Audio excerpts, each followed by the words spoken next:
Hello and welcome to Liberal Sessions Presents, the podcast where we talk to the most interesting people about all the things you need to know right now if you're driving innovation across the worlds of business, design, tech, and culture. Today I'm joined by Nick Sherrard, co-founder and fellow colleague at Liberal Sessions. Hi, Nick. Hello, welcome. And we're also joined by a wonderful new label mate, Brendan Edgerton. Brendan is a product sustainability strategist who helps organizations turn regulatory demands and shifting customer expectations into innovation and competitive edge. With experience leading at the World Business Council for Sustainable Development and more recently 3M, Brendan is the person you call when you need to operationalize sustainability. Hi, Brendan. How are you? Hello. Good. Doing fine. Thank you. Have phones killed daydreaming and people, the fact that people daydream? There's a fellow for the American Enterprise Institute called Kristen Rosen who argues that we should be taking this idea more seriously. And do we think that we need to take action to reclaim our imagination? And I was thinking I could start with this one because I had a very interesting conversation yesterday, which actually brought this to my mind, which was we're talking about a new movie coming out 28 years later, and people were saying that when it comes to watching movies, they would rather go to the cinema now, which is ironic given the idea of like the death of cinema past COVID, because it means that they can't look at the phone. And so, that sort of attention span comes to mind, and more people, myself included, are like trying to de-Pavlov's dog themselves, if you will, of like, even an inch bored, I need to pick up and look at it. It's like, I can't remember the last time I was well and truly just sat there, just bored. Yeah. Or just like in the moment, right? Like, if you're watching a movie, just recognize I can't watch this movie. There's these others next to me.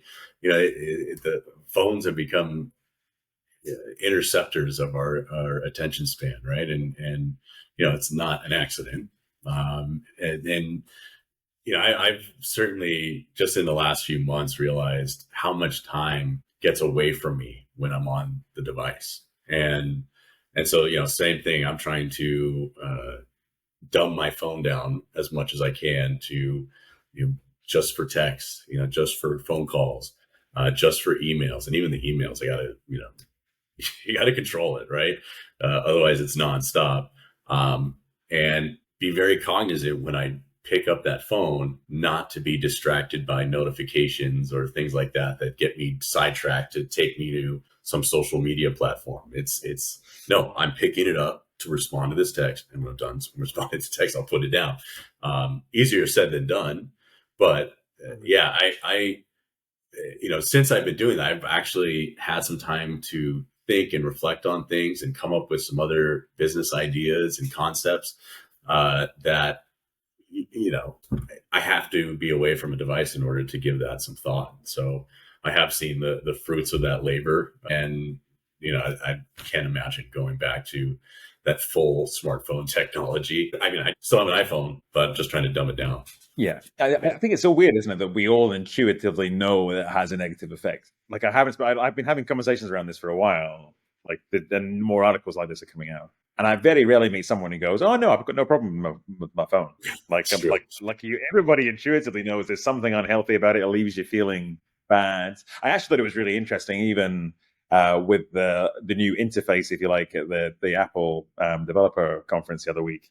It was clearly kind of designed to try and it was looking ahead to a future where you're interacting through glasses and such, like, but moving away from the screen. It's almost like they invented this thing of this mobile phone that you kind of can do anything with, and even they are starting to design for a future in which it's less important. But I just find it really interesting because I think everybody recognizes there's a problem, but also it's so hard to move away from, because as someone who runs like innovation workshops and things a lot, it's really hard to get people not to be using phones and such, like during a workshop or something. And you can also really directly see how it impacts people, because like when people are half on phones or half getting messages, like, people's actual work is crap, and we all know it. Like, but it's really odd. We all intuitively know that the phone's unhealthy, but we kind of can't yet crack away from it. There's something culturally we don't know how to do. Yeah. I wonder how much of that is tied, especially in the business context of like, you have to respond to this email straight away or this text that's coming through. But, that inevitably leads to attention interception, and then, being driven somewhere else after you respond to that texter that, you just can't put it down.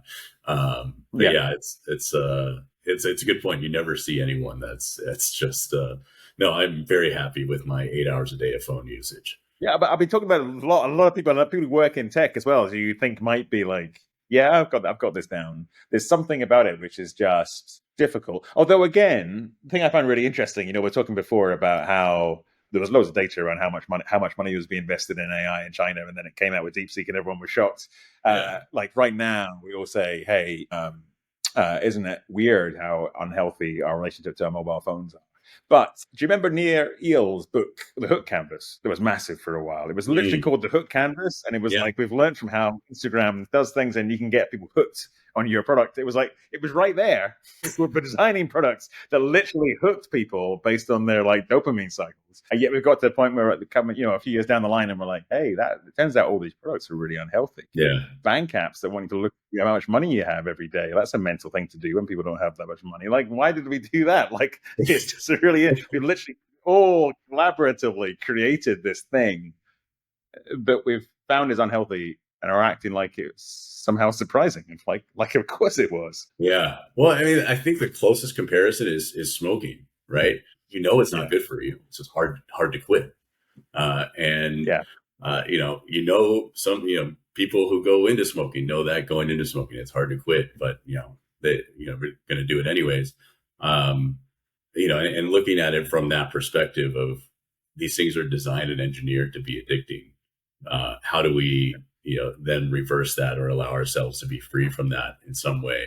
It's a lot trickier because it's, being applied to all parts of society, even young kids. And it's difficult to unweave from. But yeah, the data, the information is there in front of us. We know that these things are designed to hook us in, but it's still like, but maybe I'm different, and I can quit when I want to. Yeah, and there's also a slight kind of there's still that sort of legacy of that time when we thought all social media was just going to be really democratic and great. So actually, it's funny, even in the recent Instagram brand campaign, they've done this thing where they have different creators talking about why they create. And there's a really interesting, to me, it really throws back to when you look back at old cigarette adverts, because one of them has this teenage girl in it, and she says, hey, I get really anxious about what people are going to think about me when I post online. Right? And the campaign then goes, essentially, hey, don't be scared by that, do it anyway. And the right healthy response is, if you get really anxious about it, put your phone away. Like that, that's actually like in a moment where it's like, if you get really anxious about it, you don't need to. Nobody needs to do this. We just need to kind of like wean ourselves off it. It's not somehow empowering to spend more and more time on our phone. But I just think it's just interesting. So, that article that Josh is referencing there talks about daydreaming. And I do think you can really see the impact of that even in a work context. Because the reason why, if you try and run a workshop with people, and you'll know this, but actually, especially 3M, like this is the post-it note business is like the heart of like daydreaming, right? But the reason that it doesn't work if people are on their phone during one of those sessions, remotely or in person, is that actually the way people work is you have a discussion, someone starts daydreaming about something connected, here's something that somebody says, and you get that kind of alchemy of people going, oh, here's a slightly left field thought with the thing that you're doing. If everybody's getting sort of notified of different things and messaging at each other, you never get that happen. And in which case, we're just like a less good chat GPT. Like people, maybe I think it's also that interesting moment of you can prompt GPTs one way, but you prompt people they're different. And actually, it's important for people to hang out with each other, and it's important to daydream, and it's important to sleep. It's like people just begin to sort of this moment of going, how do people actually work? How do they work better? Yeah.